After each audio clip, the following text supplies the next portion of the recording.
오늘 말씀의 제목은 주님의 제자 되기를 사랑해야 제자가 된다 라는 제목으로 말씀 증거하겠습니다. 우리 흔히들 하는 말이 예수님의 제자가 돼야 된다 이런 얘기를 많이 듣습니다. 그러면은 제자가 된다는 말은 무엇입니까?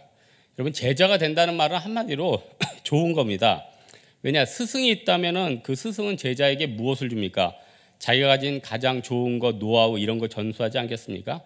지금 동계올림픽 치르면서 각 선수들은 그 코치들한테 뭘 받았겠습니까? 아마 좋은 것들, 아마 노하우들, 자기가 가지고 있는 많은 지식들을 다 전수했을 거예요. 그래서 여러분, 그 인간 문화재라고 하죠. 무형문화재 한두 분 제가 아시는 분이 있는데, 놀라운 것은 그 제자들이 대부분 자기 자녀입니다. 너무 좋고, 너무 너무 좋고, 너무 귀하니까. 세속성이 좀 나서요. 너무 좋고 거기에서 보람을 느끼기 때문에 그걸 자녀에게 주는 거라는 겁니다. 특권. 그래서 예수님께서는 제자도에 대해서 이렇게 가르쳐 주시는 이유가 무엇입니까? 너무 좋으니까, 돈보다 더 중요하니까. 사도행전 3장에 보니까 베드로와 요한이 안진뱅이 만났을 때 뭐라고 합니까? 6절에 은과 금은 내게 없거냐, 내게 있는 것으로 내게 주로니 나사렛 예수 이름으로 일어나 걸으라. 그리고 오른손을 잡아 일으키니 발과 발목에 곧 힘을 얻고. 여러분, 우리가 여러 가지 물질도 좋고 세상 영광도 좋고 지위도 좋고 좋은 직장도 좋고 여러 가지 좋은 것들 많이 있습니다. 그런데 세상에는요, 물질보다 보이지 않는 굉장한 가치들이 있는 게 굉장히 많습니다. 여러분, 가령 사도행전에 보면 안진뱅이, 그 사람에게 있어서는 걸어 다니는 거죠. 또 이 중에는 말할 수 없는 굉장히 아픔이 있고 또 병이 있는 사람들 실제로 이 자리에도 있습니다. 저희 어떤 간사님 한 분이 어제 저한테 급히 전화가 왔는데, 그분이 그 돌발성 난청이 온 거예요. 제가 작년에 돌발성 난청 왔죠. 이게 굉장히 무서운 병이거든요. 한쪽 귀가 안 들리는 거예요. 왜냐하면은 너무 자기 일에 집중하고 열심히 살다가 이렇게 오는 병인데 오늘 왜 이렇게 제가 제 자신을 포장을 많이 하는지 모르겠어요. 오랜만에 하니까. 그래서 게으른 사람이나 평소의 삶이 무료한 사람에게는 절대 오지 않습니다. 정말로. 이 돌발성 난청을. 그래서 근데 이 무서워요. 왜냐, 3분의 1은 청력이 돌아오고 3분의 1은 떨어진 상태로 오고 3분의 1은 또 회복됩니다. 이거는 시간과의 싸움이기 때문에 3주 안에서 결판을 봐야 됩니다. 강력한 스테로이드를 쏟아 부어야 됩니다. 그래서 제가 아는 그 이비인후과 교수님한테 급히 토요일 날 어제 전화를 해서 그분이 내일 오전에 이름 대고 좀 와라. 그래서 우리 간사님이 가기로 했습니다. 저는 그때 예전 일이지만 제가 그 귀가 딱 고쳐진 다음에 목사님한테, 목사님, 내가 한 1억 정도 생긴 것 같아요. 이 귀가 돌아오니까 1억 이상의 가치가 온 것 같습니다. 목사님 하신 말이 1억이 아니라 귀 한쪽이면 10억이다. 여러분 생각해요. 오늘 왜 이렇게 돈으로 모든 걸 수치를 왜 그러죠? 목사님은 10억이다. 저는 1억이다. 이렇게 얘기를 했다는 겁니다. 중요한 게 무엇입니까? 가치가, 우리는 어떤 걸 얻고자 하지만 그거와 반대인 거. 그래서 제가 하나님 앞에 요즘 기도하는 게 뭐냐면, 하나님, 나 정말 쥐뿔도 없고 아무것도 없지만 하나님, 평범하게만 살 수 있는 은혜를 주옵소서. 하나님 앞에 기도합니다. 건강이 있어서 100세 안 가도 좋으니까, 나중에 큰 병 안 걸려도 좋으니까 평범하게만 살 수 있는 은혜 주십시오. 여러분, 세상에서 가장 큰 심판이 뭘까? 저는 그 예수님을 모르는 게 가장 큰 심판이라고 합니다. 금제 안 믿는 분한테 요한복음 3장 16절을 전하는데, 제가 요한복음 쭉 읽다 보니까 오히려 18절이 더 마음에 와닿더라고요. 요한복음 3장 17절에 보니까 그를 믿는 자는 심판을 받지 아니하는 것이요, 믿지 아니하는 자는 하나님의 독생자의 이름을 믿지 아니함으로 벌써 심판을 받는 것이니라. 그러니까 믿지 않는 게 그 자체가 심판이라는 거예요. 마태복음 7장 6절에 보니까 거룩한 것을 개에게 주지 말며 너희 진주를 돼지 앞에 던지지 말라. 저희가 그것을 발로 밟고 돌이켜 너희를 찍져 상할까 염려하라. 그러니까요, 믿은 다음에 나의 인격이나 믿은 다음에 구제나 믿은 다음에 모든 세상적인 영광이 나에게 유용한 거지, 예수를 믿지 않는 상태의 그 사람들에게 도덕이나 예수를 믿지 않는 사람들에게 영광이나 다른 것들, 이 모든 것들, 구제, 아무리 세상에 좋은 것들이라도 저희에게는 단지 돼지 앞에 진주, 그런 가치밖에 없다는 겁니다. 무슨 말입니까? 그만큼 믿음이 먼저라는 거예요. 여러분, 제자들의 핵심이 무엇이에요? 우리가 믿고 순종하고 그것을 사랑해야 됩니다. 그리고요, 제자가 되는 것도 시기가 있습니다. 지금 뭐 동계올림픽 끝났죠? 앞으로 동계올림픽 나갈 선수들을 만약에 코치들이 제자로 뽑는다. 그러면 누굴 뽑겠습니까? 30대 뽑겠습니까? 40대 뽑겠습니까? 아마 이 자리에 해당되지 않는 훨씬 어린 사람들이 제자의 나이가 될 때예요. 그러니까 내 인생 가운데 있어서 어느 시점에 주님이 나한테 제자로 부르시는 시점이 있다는 겁니다. 특별히 우리 청년부니까 예수님이 제자를 불렀을 때 베드로, 야고보, 요한 다 20대 아니에요? 어떻게 보면은 물론 젊은 사람만 쓰임 받는다 이건 아닙니다. 나이 들어도 충분히 쓰임 받을 수 있습니다. 하지만은 그 때가 있다는 거예요. 어떤 사람은 중년의 때 부르십니다. 어떤 사람은 노년의 때 부르십니다. 하지만 어떤 사람은 영광스럽게 젊었을 때 불러요. 어느 게 복입니까? 나중에 부름 받아도 좋습니다. 하지만은 지금 불림 받는 거, 그게 축복 아니에요? 여러분, 예수님께서 우리 신앙생활 할 때 군중보다는 제자 되는 것을 더 원하시는 것 같아요. 왜냐? 군중은 항상 유익이 있는 곳에 몰려다닙니다. 예수님이 떡 만들어 주셨을 때 5천 명씩 몰려다녔어요. 그런데 제자를 부르시겠다고 얘기를 하니까 그 순간 많은 사람들이 떠나갔다는 거예요. 그래서 예수님께서 너무 좋으니까 예수님께서 우리에게 제시하는 말씀이 뭡니까? 자기 포기해라. 여러분, 자기 포기가 말이 쉽지 자기 포기가 얼마나 힘듭니까? 자기의 대단한 것 아니에요?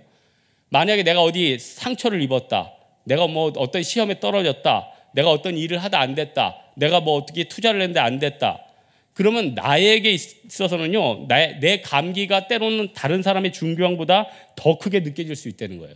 그만큼 자기애가 커요. 많은 사람들은 자기애가 없다고 얘기하지만 대부분 자기애들이 다 큽니다. 철저합니다. 그때 예수님께서 네 자신보다 더 중요하신 예수님을 위해서 살라고 한 말씀은 자기 포기가 결국 우리에게 축복이 주시는 말씀이 축복의 말씀이거든요. 저는 마가복음 10장에 보면은 어리석은 부자가 나오는데 그 사람 보면 참 안타까워요. 예수님께서 그 많은 사람 중에 그 사람 중에서 특별히 그 사람에게 찾아간 거 아니에요? 얼마나 특권입니까? 그리고 너 내 제자라, 너 가지고 있는 거 다 팔아서 나를 따르라. 그때 마가복음 10장 21절 22절에 예수께서 그를 보시고 사랑하사 이르시되, 그를 보고 사랑했대요. 사랑의 마음이 생긴 거죠. 너 이거 다 지켰어. 율법도 지키고 다 좋아. 내게 아직도 한 가지 부족한 것이 있으니 가서 내게 있는 것을 다 팔아 가난한 자들에게 주라. 그리하면 하늘에서 보화가 내게 있으리라. 그리고 와서 나를 따르라. 이 말씀 가만 보면요, 희생의 말씀 같지만 이거 다 좋은 말씀이에요. 봐요. 하늘의 보화는 영원히 있습니다. 지금 우리가 가진 보화는 10년, 20년, 30년, 50년 지나면 다 없어져요. 근데 하늘의 보화는요, 계속 있는 거예요. 영원히 있는 거예요. 여러분이 받는 그 영적인 보화들은 영원히 있는 거예요.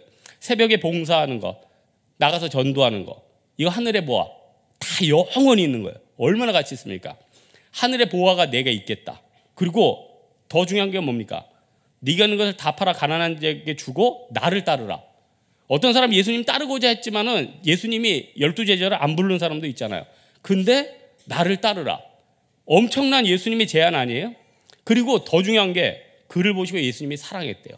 얼마나 대단합니까? 그 많은 사람 중에 그를 보고 사랑하는 마음이 생기고, 너 그동안 잘 지킨 거 칭찬하고, 하늘의 보화가 영원히 있을 것이고, 그것도 부족해서 예수님이 친히 가가지고 나를 따르라. 영광스러운 것 아니에요? 하지만 이렇게 엄청난 기회에도 이 사람이 뭐라고 하냐? 이 사람은 재물이 많은 거로 이 말씀으로 인하여 슬픈 기색을 띠고 근심하며 가니라.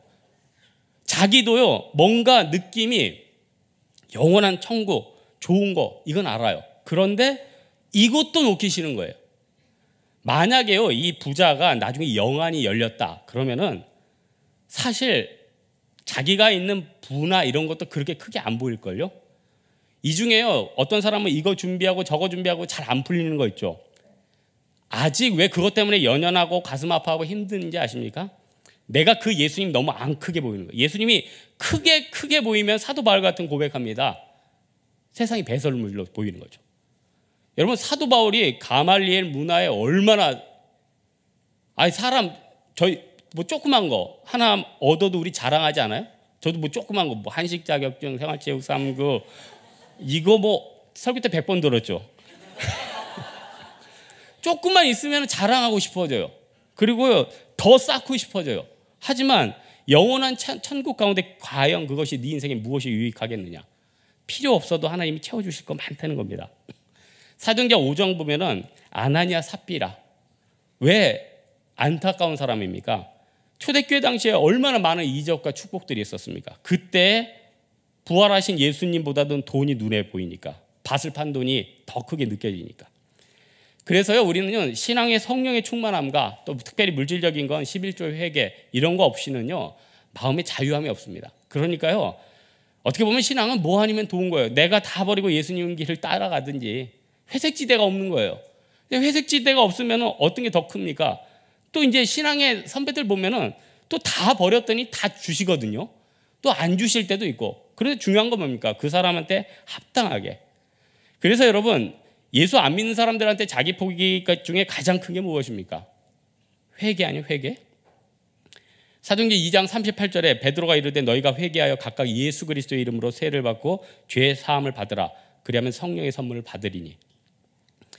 예수 믿지 않는 사람들에게는 이 회개가 자기 포기라는 것입니다. 여러분 우리 하나님께서 우리를 너무 사랑하시면 우리에게 계속 좋은 거 주시려고요. 고난도 주십니다. 어려움도 주십니다. 그래서 사도행전 9장 16절에 보면 사도 바울을 부르신 다음에 그가 내 이름을 위하여 얼마나 고난을 받아야 할 것을 내가 그에게 보이려 하시니. 그러니까 이 중에 고난이 많은 사람들 내가 억지로라도 왜 주님은 나에게 자꾸 십자가를 지으실까? 하나님 너무 사랑해 주셔서. 구레네 시몬 같은 사람은요 하나님이 너무 사랑해서 그냥 어디 딴 일 하라고 옆에 지나가다가 예수님 만나가지고 괜히 십자가 가지고 올라갔어요. 굉장한 복입니다. 어떤 사람은 예수님이 찾아가지고 이거 다 버리고 나를 따르라. 어떤 사람은 구레네 시몬처럼 와가지고 그냥 억지로 매게요. 이 억지로 맨 그 구레네 시몬 얼마나 큰 은혜입니까? 우리 인생 가운데 그런 은혜가 있어야 된다는 겁니다. 예수님은요 우리 인간의 고집이 너무 큰 거 알아요. 출애굽기에 보면은 바로왕 보십시오. 인본주의의 상징 아니에요? 10가지 죄악. 그런데 하나님께서는요 그 고집이 너무 센 거 아니까 너무 사랑할 때는 억지로 돌아보신다는 거예요. 여러분 세상 사는 거 너무 걱정되는 거 많습니까? 너무 고민되는 거 맞습니까? 마태복음 6장 33절 뭐 너희는 먼저 그의 의를 구하라 공중에 나는 새를 보라 들에 있는 들풀을 보라 이것들을 보기 전에 출애굽기 2장 25절에 보면 어떤 말씀이 있습니까? 하나님이 이스라엘 자손을 돌보셨고 하나님이 그들을 기억하셨더라. 그러니까요 예수 믿는 사람들은 웬만하면 굶어 죽지 않고요 예수 믿는 사람은 백수로 죽지도 않고요 예수 믿는 사람들은 다 나름대로 축복이 있습니다. 여러분 무엇이 축복입니까? 잘 먹고 잘 사는 것. 그것보다도 더 큰 축복은 예수님의 제자가 되는 거예요. 또 하나 그럼 제자가 되려면 무엇이 필요할까? 제자의 로버트 콜먼이 그런 주님의 전도개혁이라는 그 좋은 책에 그런 얘기 있어요. 예수님의 제자가 되려는 사람들의 공통점을 보니까 그 마음에 제자 되기를 열망하는 사람이었다. 굉장히 와닿더라고요. 제자가 되려는 사람 중에 제자 되기를 사랑해야 됩니다. 자유의지 주신 거 아니에요. 예수님께서 어떤 사람은 너 제자 좀 되라. 제자 되기 싫습니다. 그럼 예수님이 방금 어리석은 부자한테 뒤에 뭐라고 해요? 야 부자가 천국에 가는 게 얼마나 힘든지 낙타가 바늘귀 들어가는 것보다 더 힘들다. 이렇게 얘기하는 건 아니에요. 주님 우리 억지로 시키지 않습니다. 때로는 너무 그 사랑이 크고 내 인생이 너무 망가질 것 같아서 그것들을 맡기는 하지만 우리 마음 가운데 주님은 즐겨내는 자를 사랑한다는 거예요. 즐겨서 헌금 내는 자, 즐겨서 헌신하는 자. 즐겨서 할 때 굉장한 힘이 있어요. 그래서 이 사랑에는 엄청난 힘이 있습니다. 그래서 이런 것들을 계산하라고 그래요. 28절에 보니까 망대를 세우려고 할 때 자기가 가진 것으로 준공하기까지 비용을 계산하지 않으면 낭패당한다 이 얘기 아니에요? 그게 무슨 말이에요? 너 헌신하려고 하지. 그렇다면 헌신부터 하지 말고 이 사랑의 마음을 먼저 마음속에 받으라는 거예요. 성령 인도함을 받으라는 거예요. 여러분 싸우러 군인이 전투하기 전에 준비하지 않습니까? 준비 안 하고 나가면 망신당하는 거죠. 올림픽에 열심히 준비해서 나가니까 틀리잖아요. 저는 이번에 동계올림픽 중에 남자 추월 이거 멋있더라고요. 원래 네덜란드 사람들은 원래 신체적으로 전 세계에서 가장 신장이 큰 사람들이 네덜란드예요. 네덜란드 사람들이 굉장히 신체가 전 세계에서 제일 큽니다. 제일 강대합니다. 그런데 그런 사람들도 때로는 개인전 같은 데 이기기도 하고 뭐 단체전에서는 좀 약간 밀리기도 했지만은 그런 것들을 아시아 사람들이 뚫고 올라갔다는 건 엄청난 거거든요. 그걸 볼 때 그 뒤에 얼마나 많은 노력이 있겠느냐. 우리 선수들 가는 거 봤습니까? 완전히 일직선으로 붙어가지고 돌아가는 거. 얼마나 연습을 하고 했으면. 김연아 선수가 하는 걸 계속 보십시오. 얼마나 기계적인 반복을 많이 했으면. 그 뒤에 준비가 숨어 있지 않아요?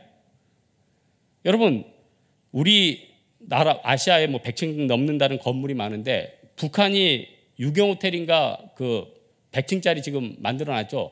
근데 지금 완공을 못 하고 있어요. 왜냐면은 이게 그 100층짜리 넘는 건물을 짓는다는 게 이게 보통 쉬운 게 아니거든요. 그러니까 대만 선교를 이번에 갔다 왔지만 대만의 101층 건물도 외국에서 설계를 하고 우리나라에서 시공을 했잖아요. 그러니까 아무나 손댈 수 있는 게 아닙니다. 충분한 준비가 있어야 된다는 거예요. 그래서 여러분, 만약에 내가 선교를 해야겠다, 또 어떤 지역에 가서 일을 해야겠다, 내가 뭘 해야겠다, 그러면 나름대로 준비를 해야 됩니다. 그래서 저는 제 후배 목사님들 중에 선교하시는 분들한테 언어도 조금 하고 또 체력도 좀 기르고 또 나름대로 재정적으로는 어떻게 해야 될지 조금씩 생각을 해라. 물론 기도로 가서 될 수도 있어요. 하지만은 사역지가 사실 만만합니까? 단기 선교만 가고 뭐 이 근처에 뭐 캠퍼스 전도만 가도 서로 방해를 하는데, 느헤미야에 보면 산발락과 도비아 성전 건축할 때 방해하고 비웃고 막 밀잖아요. 세상 우리가 주님의 선한이라면 그냥 놔두잖아요. 왜냐? 천국에 엄청난 보화와 축복이 있는데 왜 그거 놔두겠어요? 마귀에 시기하는데. 그래서 우리가 하나님 앞에 어떤 계획을 짜고 준비를 해야 되는데 내 의지 가지고는 항상 부딪히잖아요. 공부를 해도 부딪히고 어떤 헌신을 해도 부딪히고 다 부딪힌다는 거예요. 그래서 우리에게 뭐가 있습니까? 사랑의 원리가 있잖아요. 여러분 고린도전서 13장에 보면 13장 13절에 이런 말씀 있죠. 그런즉 믿음, 소망, 사랑 이 세 가지는 항상 있을 것인데 그중에 제일은 사랑이다. 요한 1서에 보니까 하나님은 사랑이시다. 여기서 우리 어떤 답을 얻지 않습니까? 사랑에는 굉장한 속성이 있다는 거예요. 여기도 계시는데 누구라고 얘기는 안 하겠어요. 이 형제랑 제가 비행기를 같이 탔는데 이 형제가 그런 얘기를 해요. 이 형제가 우리 준비위원장들 아닙니다. 다른 형제예요. 사업하는 형제예요. 이 형제가 처음에 돈을 벌려고 장사를 했대요. 그때 장사가 안 되더래요. 그리고 뭐 어느 날 결혼을 하려고 했는데 그것도 안 되더래요. 다 안 되더래요. 근데 이 형제가 마음을 바꿨대요. 돈보다도 내가 이 일을 사랑해야겠다. 어떤 여자를 사랑해야겠다. 관점을 바꾸니까요. 그때부터 돈이 되고 결혼도 되고 여러 가지가 됐더라. 근데 이런 예들이 굉장히 많아요. 근데 한 자매는 어떤 얘기예요? 자기가 옛날에 이거 액세서리 사업을 했는데 액세서리를 만들고 길거리에 나갔다는 거예요. 그러면은 20대 자매들이 뭐 길거리에서 이거 팔면 부끄러워할 거 아니에요? 그런데 자기는 이렇게 생각했대요. 나는 내가 만든 작품을 판다. 그래서 당당함을 가졌대요. 그런데 첫날에 70만 원인가 80만 원인 걸 팠대요. 지나가던 사람들이 관심을 보이기 시작합니다. 벌써 뭘 느끼는 거예요? 이 사람은 이 액세서리를 사랑하는구나. 이 형제는 이 사업을 사랑하는구나. 여러분 생각해 보세요. 세상에 똑같은 일들 그렇게 많이 하고 있지 않습니까? 제가 아는 목사님들 가끔 저 찾아오는데 제가 이 홍대 맛집 많다는데 갈 데가 없어. 아니 수도 없이 음식점인데 왜 갈 데가 없을까요? 커피숍은 좀 있는데. 그리고 또 생각해 보세요. 이 중에도 선생님들 많고 또 이 중에도 뭐 사업하는 사람 많은데 그렇게 배울 선생님이 없대요. 세상에 선생님들이 얼마나 많은데. 이 주위에 뭐 음식점, 학원 선생님, 뭐 심지어는 우리 목회자들 동일한 업종, 동일한 일을 하는 사람들은 너무나도 많은데 그거 하는 사람들이 없대. 무슨 말이에요? 진짜 안 하는 거예요? 그게 아니죠. 거기에 대한 열정, 그 사랑 아니에요? 이게 참 원리가 참 비슷한 것 같아요. 그 어떤 펀드 매니저 하시는 분은 그래요. 자기가 수익을 거두려고 정보나 흐름 파악하고 뭐 단타하고 별거 다 했는데 100점 100패 드리는 거예요. 이거는 무슨 확률 싸움, 무슨 말이 정보지 이 미래는 아무도 예측할 수 없으니까. 그래서 어느 날 마음을 하나 바꿨다는 거예요. 그래, 내가 어느 회사를 경영하고자 하는 그 마음을 가지자. 그래서 그 사랑하는 회사가 생기면 그 회사의 주식을 샀대요. 근데 신기하게 오르더라는 거예요. 여러분, 우리가 왜 이렇게 뭐 고시 준비하고 뭐하고 준비하는데 왜 이렇게 힘들고 어렵습니까? 그거를 사랑하고 그것을 하기보다는 어떻게 보면 그 열매만 바라는 것 아니에요? 그러니까 내일 당장 도서관 가는 게 지겨운 거고 또 내일 당장 일하려고 그러는 게 그게 스트레스가 되는 것 아니에요? 저는 총신대학원에서 헬라어와 히브리어 동계 특강을 봤는데 헬라어를 먼저 했어요. 매일 시험을 보고 하여튼 뭐 통과만 하면 돼요. 그래서 통과만 해야겠다니까 너무 한 달 지나니까 완전 사람이 피폐하고 너무 힘들어요. 아니 통과는 했는데 하여튼 뭐 떠올리고 싶지 않았어요. 그런데 히브리어를 들어가는데 마음을 바꿨어요. 이 히브리어를 잘 공부해서 이 히브리어로 성경을 읽고 또 많은 성도들을 유익하게 하고 나도 유익을 얻자. 진짜 쉽게 A 받았어요. 쉽게, 진짜로 쉽게 A 받았어요. 그 이후로 전 히브리어는 안 해요. 그런데 그 순간만큼은 그걸 통과하는데 굉장히 도움을 줬다는 거예요. 요즘은 중국어 사랑해서 중국어를 해요. 여러분 뭐든 사랑하는 게 느는 거예요. 의지 가지고 우리가 됩니까? 우리가 노력 가지고 됩니까? 아니 여러분 현대 미술의 최고라는 장샤오강 아시죠? 옛날에 이 발음이 안 되네. 장샤오강 뜨기 전에 옛날에 중국에서 큐레이터 하는 자매가 늘 와가지고 이 사람 이름을 그렇게 얘기하더라고. 그때는 뭐 몇만 달러 안 했는데 지금 뭐요? 작품 하나에 1,000만 달러 아니에요. 이 사람이 어떤 얘기를 했냐면 우리나라에도 지난달에 왔잖아요. 옛날에는 자기가 배고팠을 때 내 그림 하나가 100달러에만 팔렸으면 좋겠다 이런 생각을 했대요. 그랬는데 지금은요 어느 날 자기 그림이 100만 달러에 팔리더래요. 지금은요 홍콩 경매시장에서 1,000만 달러에 팔리더래요. 그 어렸을 때부터 부모가 도시로 일하러 나갔을 때 자기가 사랑하는 그림 그리니까 벽에다 계속 그렸대요. 외로움을 잊게 해주고 이 그림을 사랑했대요. 돈보다도 거기에 매달렸대요. 어떻게 보면은 뭐 제도권 교육 하나 뭐 제대로 변변치 않고 물론 나중에 배우긴 했지만은 그래도 세계적인 화가가 되지 않습니까? 여러분 지금 우리 너무 목적을 이루기 위해서 주객이 전도된 게 굉장히 많습니다. 그 주객이 전도됐기 때문에 내 인생이 너무 힘든 거예요. 하나님은 네 인생이 이 세상 가운데 있어서 즐기고 사랑하고 네 일을 기뻐하라. 이게 하나님의 명령인데 우리는 그것을 통해서 빨리 돈을 벌기를 원하는 거예요. 하나님께서 나는 네가 이 분야에서 멋진 공무원, 네가 회사에서 정말 영향력 있고 좋은 아이디어를 주기 원하는데 나는 그것보다 그걸 먼저 패스하는 데 우리의 머리가 있다는 거예요. 그러니까 그 패스를 해서 오는 유익에 내 마음이 뺏기으니까 어떻게 됩니까? 주객이 전도되는 거예요. 세상의 원리가 다 그렇지 않습니까? 왜 자연이 무너지고 왜 하나님의 순리대로 안 하면 많은 것들이 어긋나는 것입니까? 하나님의 법칙이에요. 사랑의 법칙이거든요. 제자가 되는 것, 내가 어떤 사역을 감당하는 것, 그 안에 사랑의 마음이 있어야 된다는 거예요.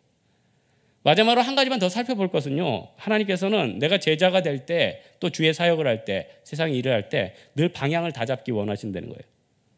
예전에 목적이 이끄는 교회라는 그 놀라운 책, 뭐 수천만 권 팔렸다고 하는데 그 책에서 그렇게 강조하는 게 뭐예요? 방향성 잡으려는 거 아니에요? 여러분 우리 운전하시는 형제들 내비게이션이 뭡니까? 위성이 7개 하늘에서 뜨고 있죠. 그 위성이 그 수신기 있는 내비게이션에 계속 신호를 쏴주는 거예요. 그러면은 그 위성이 잡힐 때마다 길이 잘못 가면 계속 그거를 수정을 해줘요. 그러면서 다 잡고 제대로 가는 거죠. 여러분 열심히 사는 것보다 더 중요한 게 방향성 아니겠습니까? 성령께서는 그래서 왜 우리를 도와주시는 보혜사 성령이고 도와주시는 성령입니까? 내가 찾는 거, 내가 얻는 거 이것들을 어떻게 보면 노력으로 얻기보다는 하나님의 방향을 계속 보여주시는 거 아니에요? 여러분 예수님이 공생애 사역할 때 초반부는 굉장히 환영받았어요. 사람들한테 박수 받고 야, 이 사람이 세상을 구원할 메시아다. 그런데 예수님께서 계속 그들을 봤습니까? 그들만 봤으면 계속 떡 만들었겠죠. 계속 사람만 고쳤겠죠. 하지만 나중에 말씀 전하십니다. 그리고 자기 부인 얘기합니다. 희생 얘기합니다. 십자가에 못 박힐 걸 얘기합니다. 요한복음 17장에 대제사장의 기도를 드립니다. 이걸 통해서 무엇을 알 수 있어요? 예수님은요 다른 사람을 의식한 게 아니라 어떻게 보면 하나님 앞에 계속 초점을 맞춘 거예요. 하나님의 방향을 따라서 우리가 맞추게 됐다는 거예요. 그래서요 우리가 교회에서 일하면서 갈등이 되고 때로는 일을 내려놓고 싶을 때도 있고 학교에 가면 낭망할 때도 있고 직장에 가면 너무나도 진짜 정글 같고 힘들고 던져버리고 싶을 때 그때 무엇이 필요합니까? 주변 사람들은 다 안개라니까요. 주변 사람들은 다 지나갑니다. 주변 사람들이 여러분을 복되게 하지 않습니다. 어떻게 해야 됩니까? 내가 주님의 방향 따라서 계속 가면 돼요. 주님의 방향 따라서 계속 가면 어떻게 됩니까? 내가 희망이 되는 거예요. 내가 기준이 되는 거예요. 세상에 많은 사람들이 그토록 찾는 게 뭡니까? 어떻게 보면 기준이 되는 그 한 사람 아니에요? 그 사람에 대해서 그렇게 비난하지만 또 그 사람을 세상을 찾고 있다는 겁니다. 여러분 의식하지 말고 진실하게 사십시오. 왜냐? 저도 마찬가지고 여러분도 마찬가지고 우리가 막 진실되려고 외식한다고 다른 사람이 우리를 진실되게 봅니까? 그렇지 않죠. 남들 안 봐도요. 내가 진실이면 그냥 진실이 느껴집니다. 왜냐하면 우리는 영적인 존재이기 때문에. 예수님께서 본문 34절 35절에 그런 말씀 있죠. 소금이 맛을 잃으면 무엇에 쓸데있느냐. 여러분 기독교는 어떤 종교입니까? 생명을 살리는 종교 아니에요? 맛을 주는 종교 아니에요? 그래서요 아무리 이 중에 밋밋한 사람도요 내가 맛있게 살면은 그 맛이 전파됩니다. 그 맛을 보고자 많은 사람들이 몰려온다는 겁니다. 사도행전 14장 21절에 혹시 일하다가 낭망하시는 분이 있습니까? 주님께서 우리에게 좋은 말씀 주시죠. 어떤 집사님 낭망했길래 내가 이 말씀을 드렸는데 14장 22절에 제자들의 마음을 굳게 하여 이 믿음에 머물러 있으라 권하고 또 우리가 하나님의 나라에 들어가려면 많은 환난을 겪어야 할 것이니라 하고. 여러분 방향성 있는 사람은 소탐대실하지 않습니다. 소인배는 나 희생하는 거에 분노하죠. 하지만 대인은 어떻습니까? 소탐대실하지 않고 크게 본다는 거예요.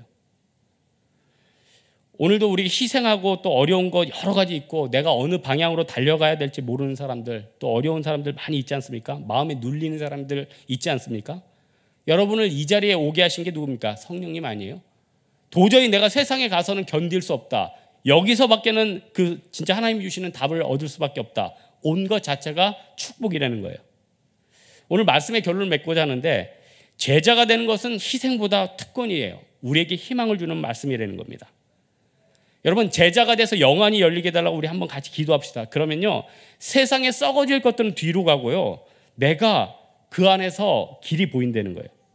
노력으로 사는 삶은 한계가 있죠. 의지는 한계가 있다고 하지 않습니까? 우리 말씀처럼 내가 그걸 사랑하고 내가 제자 되는 것을 기뻐하고 그 가운데 놀라운 일들이 있는다는 거예요. 여러분 베드로는 처음에 의지로 주님을 따랐지만 부활의 예수님 보고 깨달았습니다. 진정한 사도 됐습니다. 사도행전의 역사, 도르가를 죽었던 사람을 살리기도 했고 또 나중에 십자가에 못 박힐 때는 똑같이 예수님과 못 박힐 수 없다. 날 뒤에 거꾸로 매달아 달라. 얼마나 큰 기쁨이 있습니까? 이 중에는요 내일 큰 일이 있는 사람도 있습니다. 내일 군대 가는 사람도 있대요. 내일 어떤 여러 가지 있대요. 제가 군대 가기 전날요 죽을 것 같았습니다. 그 형제 저기 있는데 죽을 것 같지만요 직접 가보세요. 더 죽습니다. 농담이고 하나님이 살 길을 열어주십니다. 기도하겠습니다. 이제 우리 하나님 앞에 하나님 우리 각 사람들 정말 부족하고 두렵고 무거운 마음으로 왔습니다. 나를 위로해 주시고 나를 세워주시고 하나님 채워달라 우리 하나님 앞에 인도함 구하는 기도 드리도록 하겠습니다.